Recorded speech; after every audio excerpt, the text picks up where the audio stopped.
Alright, hey friends of the night, welcome to the last mini-story, the last episode of When the Night Comes. And yeah, I have to say I'm a bit sad about that, but let's take everything and enjoy Till Death. I hope you enjoy it, and yeah, have fun. So as usual, all our decisions so far. It's a lovely night in Lunaris. The sky is free from clouds, the stars bright and abundant, and I walk hand in hand with Finn as we appreciate the fact that the trees don't look like they're contemplating our murder for once.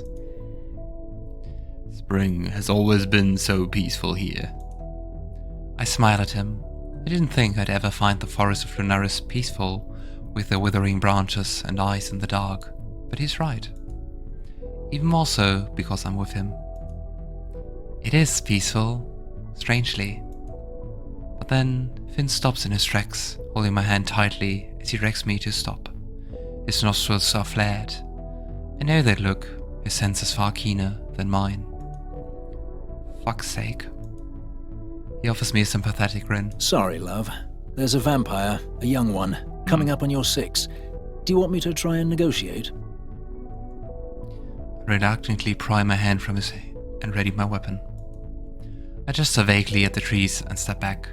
This never ends well, but it's sweet that he still likes to try. Finn always gives them a chance, even if they're gnawing at his ankle. Sure, do your thing. He puffs out his chest and clears his throat unnecessarily, just for the dramatic effect, and then he's stepping forward, his hands out in a placating gesture. We mean you no harm unless you intend to harm us. I can offer you a play. And with that, the youngling appears from the shadows and launches herself at him, landing against his chest with a thud, before tumbling to the ground in a heap of flailing limbs. Finn barely moves, just a faint wobble from the impact. He rubs his hand over his sternum and frowns down at her as she claws at his boots, jaw snapping. Well, that was rude. I step forward, ready to act, but he raises his palm to hold me. He crouches before her, avoiding every lunge, every vicious swipe of her claws that intend to wound, and he sighs. I wish we could find out who's doing this. Another one too far gone to help. Oh. He finally steps away and he lets me do my job. I long to make it quick for her, to put her out of her misery, and end the life of terrible bloodshed that lays before her if we were to let her go, but she doesn't make it easy for me. Finn doesn't interfere, not even when her claws slice my cheek, my arm. He paces and watches from the safety of the tree line, knowing I require no assistance and respectfully keeping his distance, even though I know it kills him. I can feel his gaze burning into the back of my skull, a shiver caressing my spine. Every slash of my weapon and pull of my fist feels stronger and lands a little more precisely, because he's here. It isn't just moral support, it's something else. Something in the way we've become so connected and in tune with one another. When the youngling finally falls, I stumble back and land against the trunk of a tree, gulping lungfuls of air to steady my breathing.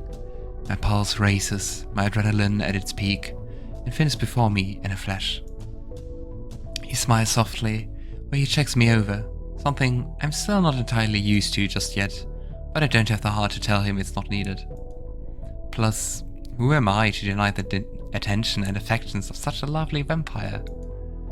Just a few scratches. You'll be as good as new come morning. I nod and return a smile, leaning into his cool palm, where he cups my jaw. His thumb brushes over the apple of my cheek where the youngling caught me with her talons. It's sore, and I hiss through clenched teeth, seeing something flash in Finn's eyes when I do so. You okay? I watch the heavy bob of his throat as he swallows, his eyes darkening subtly, but he brushes it off. Fine. You know, watching you fight is one of my favorite activities. I do know, but playing coy is often rewarded. Is that so? He hums, his smile dripping with wickedness as he slowly moves a little closer. He hooks a thumb in the sash that's tied around my waist and steps closer, until we are flush from chest to hip. His eyes glow through his dipped lashes, and when he next speaks, his voice is practically a purr. All of my favorite activities involve you these days, actually. List them. He chuckles darkly and opens his mouth as if to respond, but I press my mouth to his and shut him up instead. The kiss jumpstarts every molecule in my system, like a spark, straight to the heart. I'm already blind with adrenaline, the mishmash of other that run through my veins telling me I need to find something else to kill, but I can think of so many other ways to burn off the fight, to distract that deeply ingrained part of me. I pull away and stare him down, knowing he's thinking the same thing, probably because he can literally hear my thoughts, and Finn purrs. There's nothing like a little fight to get the blood pumping, Puns. So many puns. He leans back in with a muted growl and nuzzles the edge of my jaw, trailing his nose lower over the column of my throat. He presses a kiss to the hollow, the place where my pulse thrums abnormally. He's sizing me up, just like he always does. I guess some things are ingrained in him too. The logical next step in this little dance of ours usually involves him sinking his teeth into my throat. I'm certainly not opposed. He's hungry, that much I can tell, and the way he surges closer and pins me against the tree with a hard press of his hips when I push my fingers into his hair tells me I'm right. Do it. I want you. He kisses me again, gently, the tenderest brush of his lips as he finds his marks and hums against my overheated skin. His breath is so cold that my skin prickles with gooseflesh. Sure, I can wait. I tip my head, baring my throat. He quickly gets the hint. A wounded noise falls from my lips when Fang punctures flesh, the fleeting pain of the intrusion quickly making way for that all-consuming, blinding bite of pleasure that washes over me like a wave. The specific brand of euphoria and I are quite familiar now, and Finn drinks greedily. He holds me tightly, his fingers digging into my waist, the noises he makes beautifully obscene. When he finally pulls away and sucks the pink from his teeth, he looks like a totally new man. I smile and reach out to wipe a stray droplet from the corner of his mouth, offering him my thumb, which he cleans off with a quick swipe of his tongue. Feel better? He takes my hand and brushes his lips over my knuckles. I do. Thank you. Do you? I look at him and hope I can convey exactly how I feel or what I want. Finn chuckles darkly and steps forward, his fingers hooking in the front of my shirt, his eyes hooded. You're insatiable. I hum and kiss his jaw, reaching for the ties of his shirt and tugging. It falls from his broad shoulders, and I take in the side of him, the moon reflecting off his pale skin, and he looks otherworldly, impossibly beautiful. I sink to the dirt and rest again the trunk of the tree and I wait. But he doesn't make me wait for long. His fingertips are cold where they move over my skin, peeling away or pushing aside any unneeded layers that dare to part us. The forest is eerily silent but for the sound of my breathing as it gets heavier. Finn moves closer, if such a thing is possible, his golden eyes burning bright as he looks at me. You're so beautiful.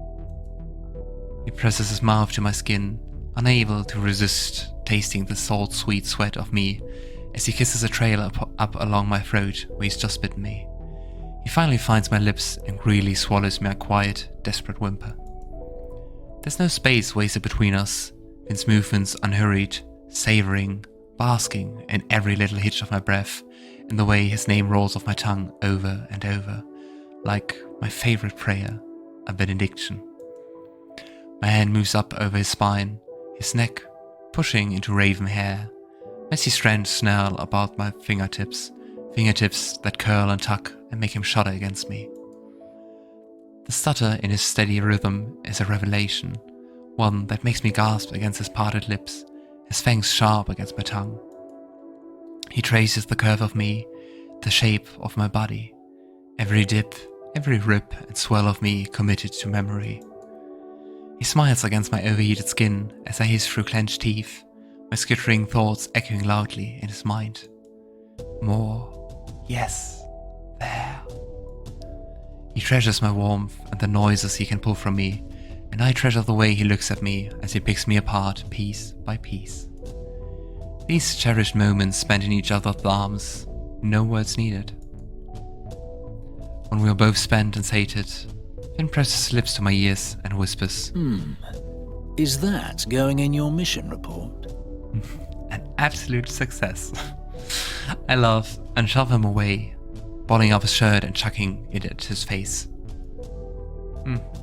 I think I should probably leave that part out. I don't think August would appreciate it. What a shame. I think it would make for a compelling read. Some smut in the report. He wiggles his brows and laughs as I sweat him away again. Then he's crowding close again, staring down at the puncture wounds, his vampire's kiss. There's something strange in the way he looks at them, at me. It's almost wistful. I reach up and press my fingers to the marks, feeling a familiar jolt surging through me. What is it? He opens his mouth, pauses, and then... If anything were ever to happen to you, I would save you, no matter what it takes, if you wanted me to. Interesting is that the line here is quite different from what he read. Of course, just to read that too. If anything were ever to happen to you, if you were sick or wounded gravely, would you ever consider... He pauses and shakes his head, laughing it off, but it's too late. Is that something you've thought about? I thought... Yes, it is. More recently, at last. Finn presses a hand to my cheek and looks at me in that way that makes everything else fade away. If it was something you would want, something you'd consider carefully and knew the consequences of, I would do it. I just wanted you to know. Becoming a vampire. I think in that position I would definitely say yes. I swallow the lump that forms my throat and threatens to choke me. I mean, immortality together with Finn. Doesn't that sound amazing? I mean, at least for me. I don't need that much sun anyway. Well... This has always been a point of contention for Finn. He turned Raven centuries ago and has regretted it ever since. Not because he doesn't love her, but because of the things he thinks he took from her. But he didn't steal anything from her, he saved her. Levi ended her life, and Finn gave it back. She loves being a vampire, loves him. Though there are other ways to show how much we mean to each other. Less permanent ways that don't involve you being on the verge of death. Like? Finn stares me down for a moment, seemingly at loss for words, and then he says something that knocks my world off its axis. Marry me. Aww. It isn't a question, and he already knows my answer in the way I press my mouth to his. Aww. 1 month later. Aww, so cute. I wake up to an empty bed, but not an empty room. Oh. Fiero and Raven are stood there like statues, staring at me with their unnerving red eyes. I sit up and sigh loudly, still blurry-eyed and questioning why Finn insists on not putting a lock on our door. We really should put a bell on you two. Raven laughs, but Fiero remains his usual stoic self. You officially became part of our clan tomorrow, Ethan. Oh no, is there a weird initiation ritual or something? Raven wiggles her brows, but quickly stops when Fiero glares at her. Nothing weird like that, hot stuff. We just wanted to have a little chat with you. You are attaching yourself to our master, after all. You know, in a way, other than with your parts. Theo groans like a wounded animal. Like Raven said before, she said that it's a tradition for us to simply give you our word that we will protect you as we protect him. We have always seen you as one of our own, but now that he's decided to commit himself to you, however human the method might be, we will take it all the more seriously. Oh well, thank you. That means a lot. I smirk. I love you too. Raven laughs heartily when Fiora flinches and shudders, my warm, fuzzy emotions washing over him and squeezing him like a tight hug. He hates hugs, but the corner of his lips twitch for a split second. That's enough of that, thank you. Anyway, I have work to do, so farewell. He disappears swiftly, and without a trace, Raven quickly bounds over and launches herself on the mattress beside me. She wiggles her hips and gets comfy, reaching out to press the cold tip of her finger to the end of my nose. Oh, this romantic shit is getting me sick. Finn is cross when he's in love. I've seen it before, but I always forget. Like I purge it from my mind to keep myself sane. Well, I'm happy to be the one that helps you refresh your memory. Plus, you're in love too. She snorts. Yeah, guess I am. It's weird being a vampire. You're told you're not supposed to like humans, and then you go and fall madly in love with one and realize that they're actually the best thing that could ever happen to you. I'm glad Finn figured that out for us. We did some bad stuff when we were younger, but change is good. Love is a funny thing. She laughs again, reaching out to squeeze my face between her hands. And just a small fun fact, especially with doing these high-pitched, fast voices, I mess up so often. It is, and I'm glad he found it with you. Working to the family, for real this time. And thank you for making him so incredibly happy. The day was long, and I'm covered in blood and other unspeakable things. But I've been summoned to August's office for what I assume is another tongue lashing. However, when I arrive, I find Piper there too, and August is glaring at me. That isn't really anything new, but the way Piper grins at me like the cat that got the fucking cream tells me there might be trouble afoot. It is my last night as a single man, after all. Though I still don't know why you think it's a good idea in your first year at the highest ranking hunter in Escria. I suppose I've tried to talk you out of it enough at this point. Aw, so supportive, aren't they? My heart is full of love. Please, come, sit. August rolls their eyes and leans over to open their desk drawer. The one with the lock that Piper and I definitely haven't tried to break into after a few pins in the wolf more than 10 times? I watch as her eyes light up and try to remain calm. We've theorized about what's in there until our brains near explode. They get really pissy if you ask them or so much as look at it funny, and Piper think it's dirty letters from their diplomat boyfriend. But they lift out a bottle of red wine instead. It looks expensive, sure, but our dreams are shattered nonetheless. Piper visibly deflates and crinkles her nose in disappointment as August gathers 3 glasses from one of the shelves in their fancy cabinets. They stare at the bottle of wine longingly and sigh, clearly not entirely enthused about sharing it with us, the banes of their existence. A Spätburgunder straight from the winery by my parents' estate in Agria. I stole it from their cellar before I left for Escria.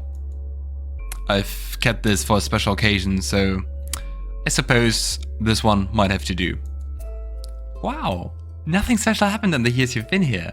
August, you need to tell that man of yours to wise up and get you on his knees or something. Do be quiet. Anyway, as I was saying, I consider you one, if not one of my only, dear friends. You might be betrothed to a dead man, but I will begrudgingly say that he's both the best-looking and the sweetest dead man I've had the pleasure of encountering. Yeah, I guess same. So, I'm happy for you, truly. You're a fine hunter, and an even finer person. And I'm glad you found someone who loves you so fiercely. You deserve it. Oh, that's very cute of you, August. Piper raises a glass and grins at me. I race for impact. To getting hit in a graveyard. Surprisingly, that wasn't anywhere near as inappropriate as I expected, but it still pushes August's buttons. They sink into their chair with a sigh and take a long sip of their drink. You live in a tomb and now you plan to make me spend an evening watching you get kind of married to a vampire in a fucking graveyard of all the places. They've done far worse than that there, let me tell you. Wait, did she watch us? She taps a finger to her chin thoughtfully, a wicked glimmer in her sapphire eyes as she tips her head toward me and lowers her voice. So, does being around all of those bones boost her stamina, or to you and Finnegan? Grateful for the interruption, we raise our glasses. Now, don't forget you're back at work the day after. And I won't be late. That's the spirit, Ethan. Teacher's fucking pet. Oh, do we talk to the others about our marriage as well? I take my time walking back to the catacombs, basking in the peaceful dark and the bright light of the moon. It's supposed to be full tomorrow, which fitting, considering I'm marrying a vampire in the graveyard. Clearly, the universe appreciates good aesthetics. Strangely, every time I walk this particular street, the one that leads to the ABEC, I feel an overwhelming flood of nostalgia. The night I arrived, I was so clueless about what would transpire, walking these very same cobblestones, fog and unease clouding my vision. And yet, now I walk them assured and calm, knowing that all that lies ahead of me is a future that I am excited for. That wasn't something I'd ever anticipated, not since the initiation when my life suddenly became embroiled in bloodshed and monsters. I still have my monsters, but at least I now call some of them my friends. I smile to myself and round the corner, and I find myself face to face with two of those aforementioned monster friends. Omen and Alkar are giggling as they stumble along. Alkar with his arm slung over Omen's shoulder, Omen with his around Alkar's wrist. Aww. They haven't spotted me yet, and they look painfully happy, their smiles wide enough to make their eyes crinkle at the corners. Yeah, I think it was never, it was always hinted, but never confirmed that they are kind of together. But it's still cute.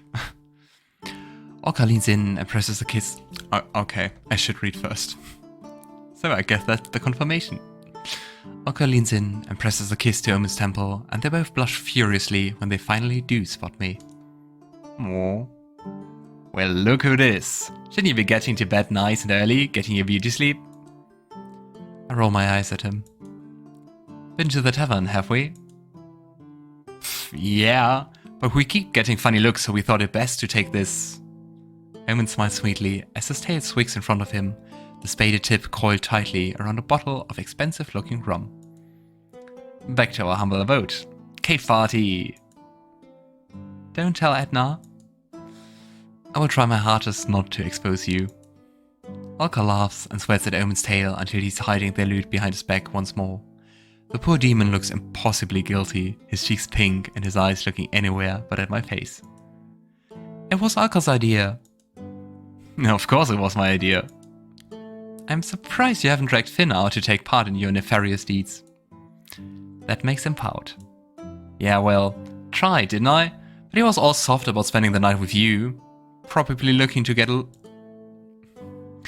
Omen quickly slaps a hand over his mouth and Alkar growls. Then they burst into another fit of giggles. It's adorable.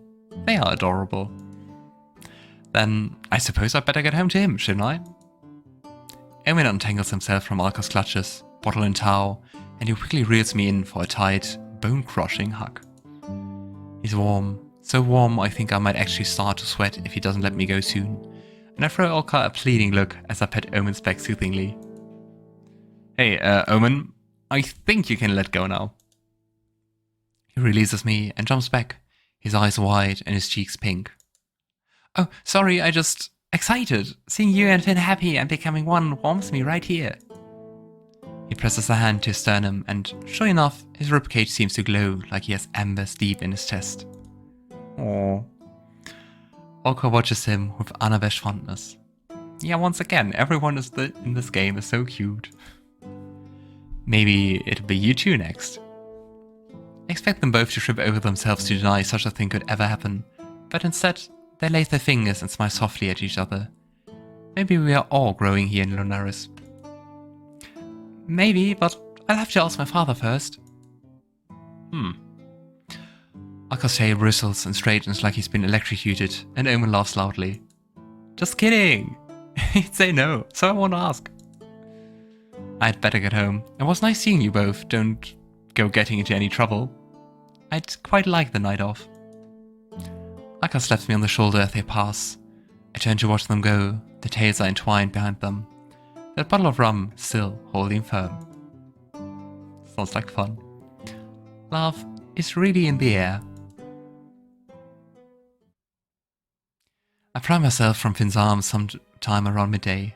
When your boyfriend is a vampire who doesn't require sleep and has a very persuasive face, it's hard to get yourself motivated on a day off. Especially a day like today. I make my way to Ezra's shop, ready to profusely apologize for being over an hour late for our brunch date, but when I fling open the door and hear the chime of the bell, I think I'm off the hook. The countertop is leaden with its usual gems and crystals, but there's also an abundance of books and swathes of fabric. For some reason, our local witch has turned himself into a wedding planner of the century. Or at least he's helped half of Lunaris getting kitted out in the finest threads for mine and Finn's big day. My very own outfit hangs pride of place on one of his many bookshelves.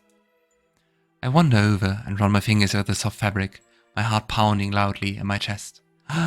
Do we get to see Finn in another outfit? This is really happening. There you are. He appears from behind the purple curtain, just as he did the very first night I arrived in Lunaris, wearing the same bright smile. There's a tray of tea in his clutches, and he looks exhausted. Sorry, I was preoccupied. Ezra set the tray down and shoves the cup into my hand, winking at me. I'm sure, it's fine. It's not like I could begrudge you a lie-in when you're usually up and in the office most days before dawn. The hardest working Hunter in Ezra deserves rest every once in a while. Say that to August, I dare you.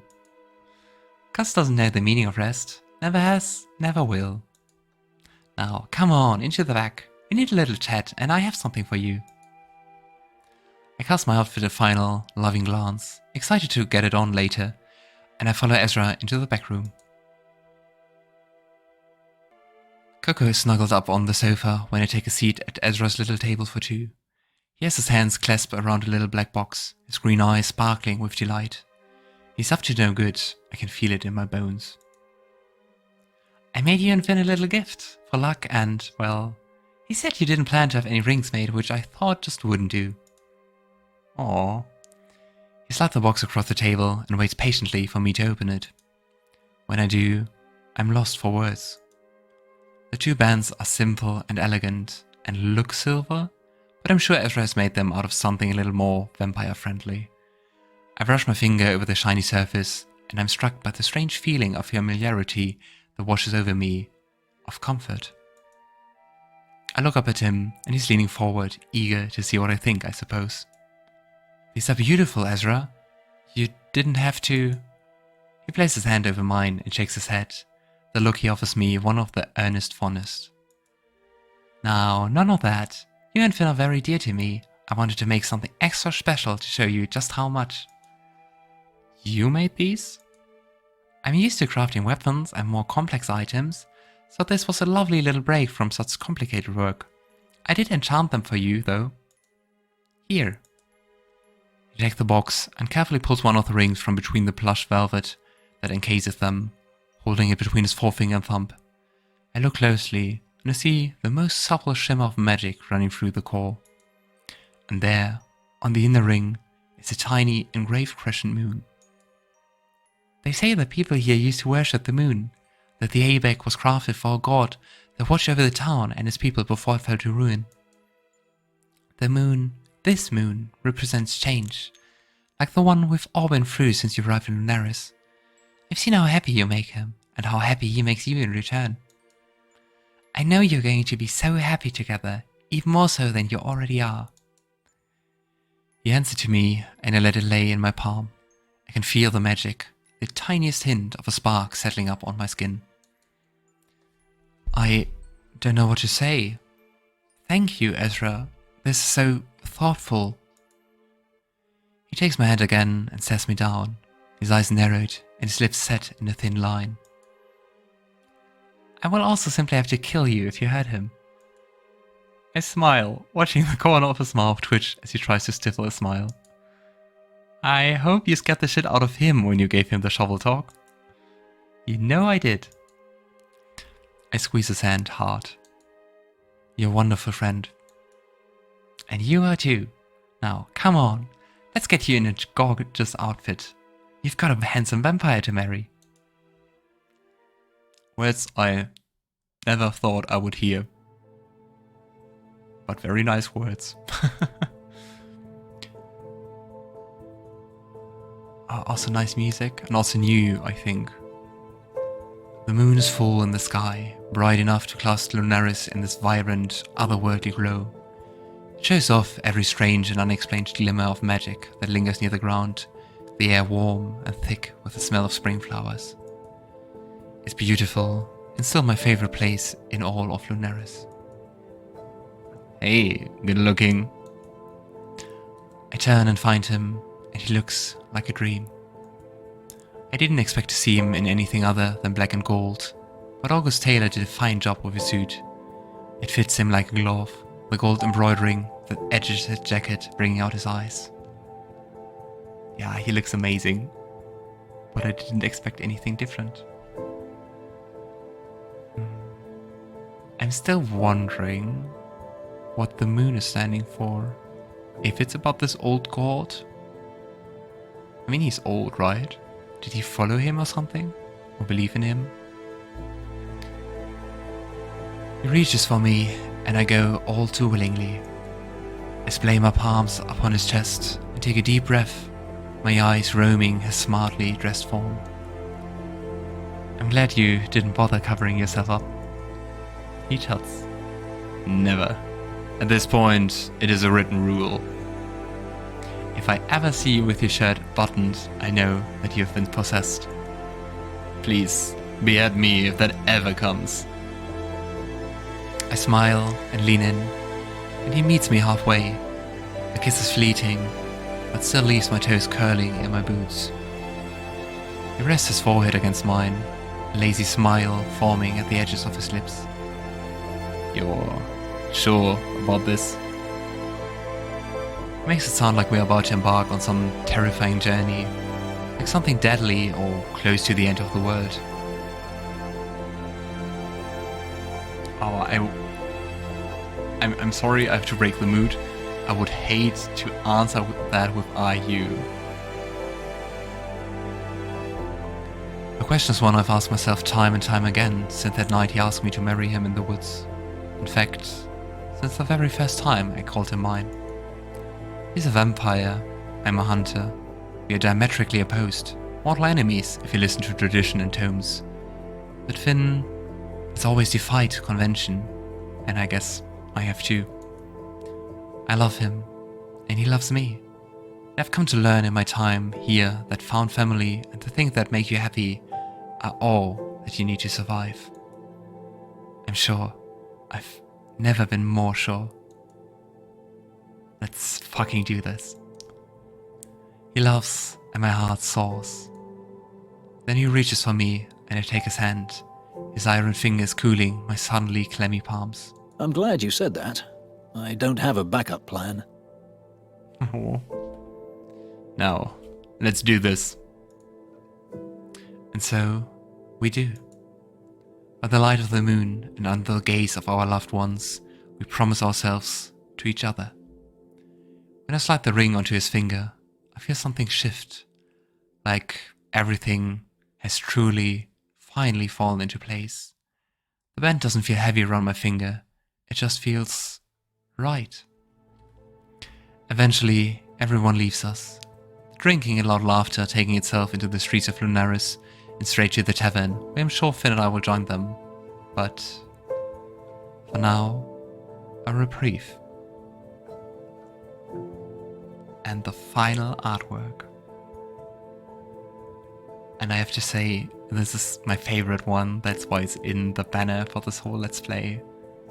I mean, look at his eyes, look how he looks. Just lose yourself. Yeah, still simping hard. He holds out his hand, and I take a moment to just look at him, to take in the sight of the man I love, before I reach for him and lace our fingers. Light reflects off his ring, the one that matches mine, and I smile when I step forward into his waiting arms. Now what? We've done everything, haven't we? I smile, letting him pull me close, melting against him like it's second nature because it is. We could run away. Raven would kill us. That's true. We sink down against our favorite headstone, me settling between his legs, him pressing his nose to my ear to whisper terrible things that make me both smile and blush. There were so many things in my life that I wanted when I was younger. Things I didn't dare to list because wanting such things was a weakness to Hunter. Friends, a place to call home, a partner to share your life with. It was all deemed untouchable, even if we did live long enough for such things to be plausible. To live in the moment was the only way, and to look to the future will surely get you killed. But I'm living my future right now, and I feel like my body could burst with how full of love I am. It spills out, overflows, and Finn is there to hold me, to help me carry the weight. We could just stay here. He hums, turning me in his arms, so that I'm staring him down, looking right into his burning, vivid gold. Whatever you want, my love. Always. Oh. And then he kisses me, and I find all of those worries melting away.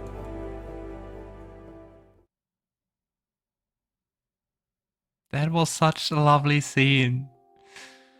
The music, the words, the writing, Finn. So amazing. Yeah, so I'm a bit touched and a bit teary maybe, as I usually am when ending nice stories. And yeah, that's it.